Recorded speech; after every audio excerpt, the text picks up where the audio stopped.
Welcome back to Movie Rise. Today I will show you an episode from the 2020 series Monsterland, titled Palacios, Texas. Spoilers ahead, watch out and take care. In Palacios, Texas, a 400,000-gallon oil spill by Titan International has caused great damage to the Gulf Stream and the small fishing village in the area. The fishermen are unable to fish anymore because the local fish are now deformed and worthless, and this is destroying their economy since fishing is their central income. Now out of work, many fishermen try to mitigate the spill by wading out in the boats to try and clean the waters. Former boater Sharko is another victim of this incident. He fell off his boat while cleaning because a plane was pumping dispersant and made him dizzy. This got his face full of chemicals.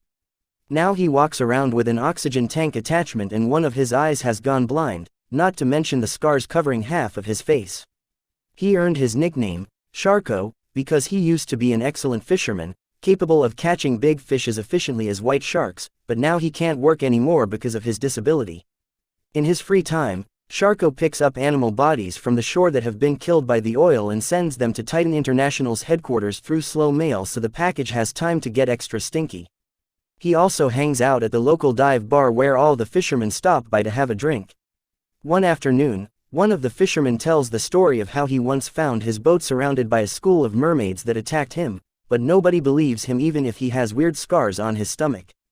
Sharko stays out of that conversation, but he does speak up when he hears the fishermen will be going out to the sea again. He's sure there won't be any more catches and everyone needs to stop lying to themselves. The so-called cleanup is just a cover-up. Titan International sent some planes that threw some chemicals to make it look like they were helping, but it's silly to expect more from now on. The senator that promised on national radio that they were working on it has his pockets full with Titan International's favors, thus he is speaking lies to look good and sail all the way to the White House. The conversation ends up putting Sharko in an awful mood, so he leaves to sit in his truck to try to calm down. His peace is interrupted by Breezy, who wants to borrow Sharko's boat since he isn't using it anymore. However, Sharko still remembers what happened the last time they tried to work together. Breezy left him waiting for 2 hours and Sharko had to find out on his own that Breezy had been arrested.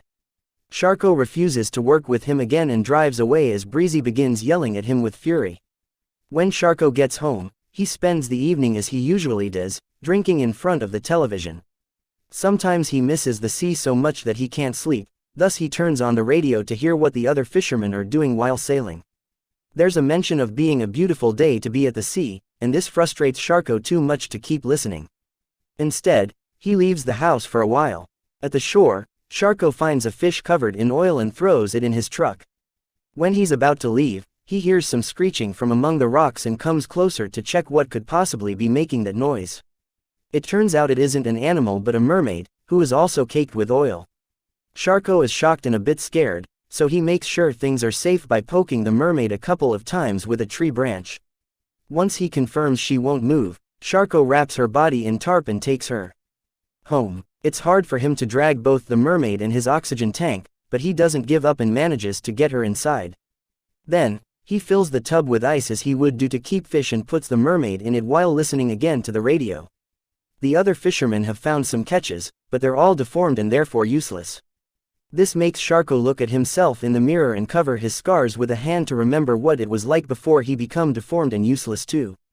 Having caught a mermaid though, means he isn't useless anymore, so Sharko celebrates by playing some music and dancing around the house. He's suddenly interrupted by the phone ringing. It's a call from yet another lawyer that wants to help him sue Titan International.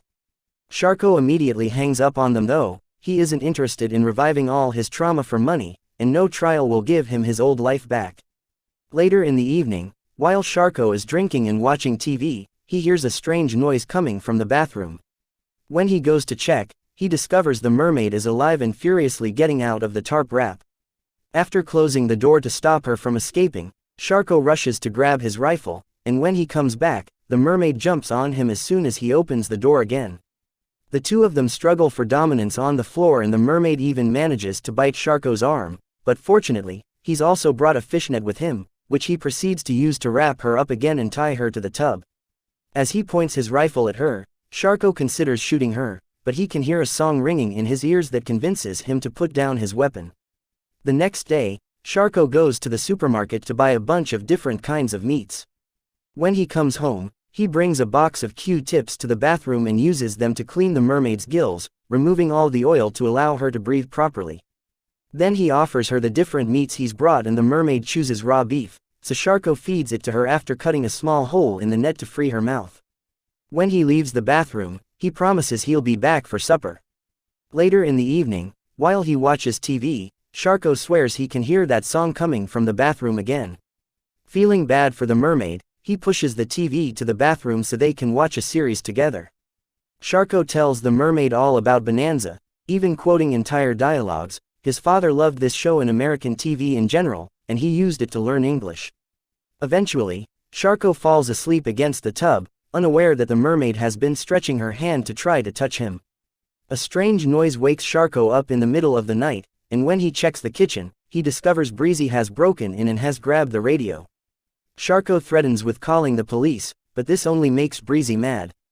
He smashes the radio and begins yelling at Sharko for not lending him the boat, only stopping himself when he hears a noise coming from the bathroom. Unfortunately, Sharko can't stop Breezy from moving past him and finding the mermaid in the tub. Breezy immediately gets excited, thinking how much money they could make by selling her, but Sharko explains he's been waiting for the sea to get cleaner to throw her back in. Future plans are put aside for now when Breezy points out you can't keep a mermaid in the bathtub. The next morning, the brings some tools and begins building a glass tank big enough for the mermaid in the middle of Sharko's living room. Breezy takes too many breaks to smoke though, and Sharko reminds him of the importance of taking pride in one's work, a lesson that his father taught him.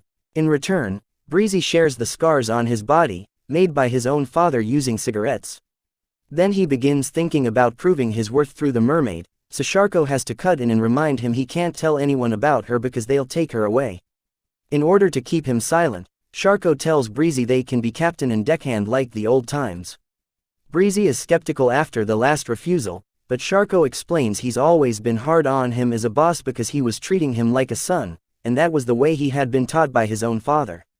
Sharko assures him he cares about him, and Breezy buys it, happy to have a new father figure in his life. Once the work is finished and Breezy is gone, Sharko fills the glass tank with water and throws the mermaid inside, making her very happy to be able to swim again. In the evening, Sharko makes dinner for both of them, trying to keep it romantic with flowers and music because he's become very fond of the mermaid. After tossing her a raw steak, Sharko sits in front of the tank to have his own dinner while telling the mermaid more about his dad. He loved all things American, like Sinatra, and it had been hard to find work in Texas because of racism towards foreigners.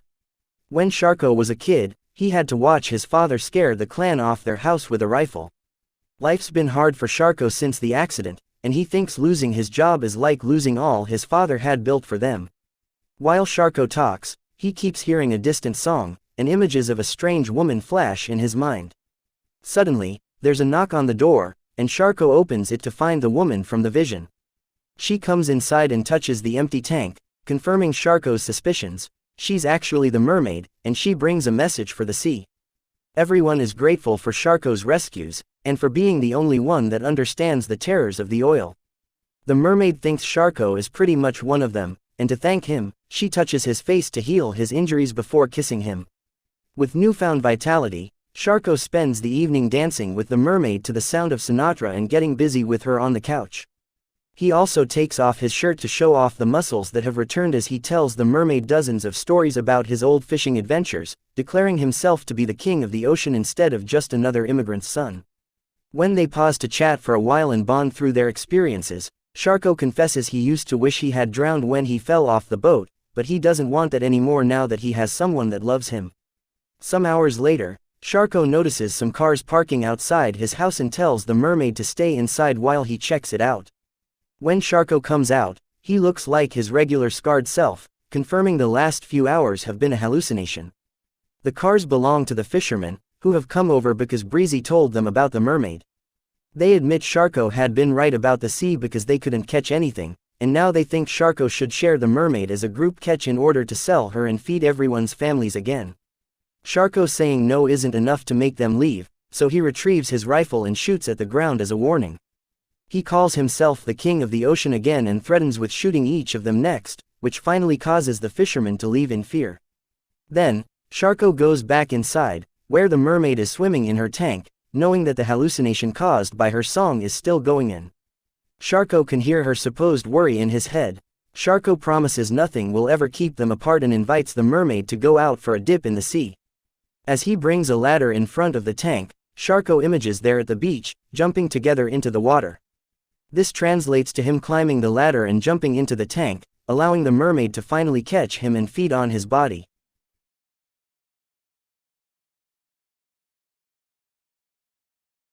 Thanks for watching. Make sure you like the video and hit the subscribe button for more videos like this.